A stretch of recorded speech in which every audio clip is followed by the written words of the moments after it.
ரொம்ப சிம்பிள். பால் சாணி ரெண்டையும் வைத்துக் கொண்டு நிமிஷத்துல சொல்லிட்டு போயிட்டார். இந்த மாதிரி எத்தனை கேள்வி.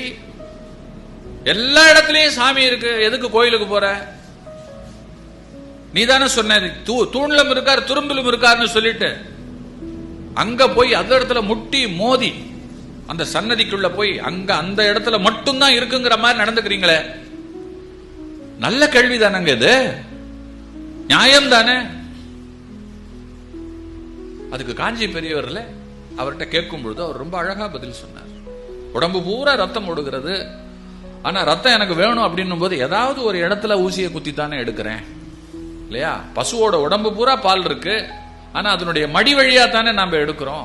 மடின்னு ஒண்ணு தேவை இல்லையா, ஒரு வழி வேணும் இல்லையா?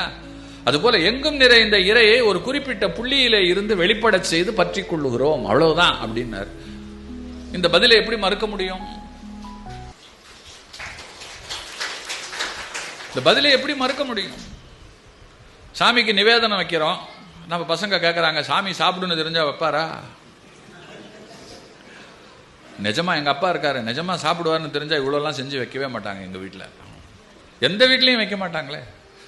கோகுலாஷ்டமிக்கு என்னென்ன பண்ணி வைக்கிறோம் கொண்டாந்து, அவ்வளவும் காலி ஆயிரும்னு தெரிஞ்சா செய்யவே மாட்டோமே. கடவுளுக்கு நாம கொடுத்து என்ன, அவர் தான் நமக்கு கொடுக்கணும். அவர் படைச்ச உலகத்தில் அவருக்கு நாம கொடுக்கறதுக்கு என்ன இருக்கு அப்படின்னு சொல்லிட்டு அதை அப்படியே பிளேட்டை திருப்பி இல்லை போட்டிருப்போம் இல்லையா? இதை கேட்குறாங்க, சாப்பிட மாட்டாருங்கிற தைரியத்தில் தான் எல்லாம் படைக்கிறோம், அப்புறம் நாமளே சாப்பிட்டுக்கிறோம். இது எவ்வளவு பெரிய ஏமாத்து வேலை, சாமியே ஏமாத்துறது இல்லையா? இது ஒரு கேள்வி. இந்த கேள்வியை அப்படியெல்லாம் அலட்சியப்படுத்திட முடியாதே, நியாயமான கேள்வி தானே. இதுக்கு எத்தனை பேரால பதில் சொல்ல முடியும்? பெரியவர் பதில் ரொம்ப அழகா சொன்னார். ஒரு புஸ்தகத்தை எடுத்து கொடுத்தார், அதுல இருக்கிற மந்திரத்தை படிச்சுட்டு வான்னு சொன்னார். மந்திரத்தை படிச்சுட்டு வந்தான். இந்த புஸ்தகத்தில் இருக்கிறது உனக்கு வந்துருச்சான்னு கேட்டார். படிச்சுட்டேன் சொல்லு அப்படின்னார். அந்த புஸ்தகத்தில் இருக்கிறது அப்படியே சொன்னான்.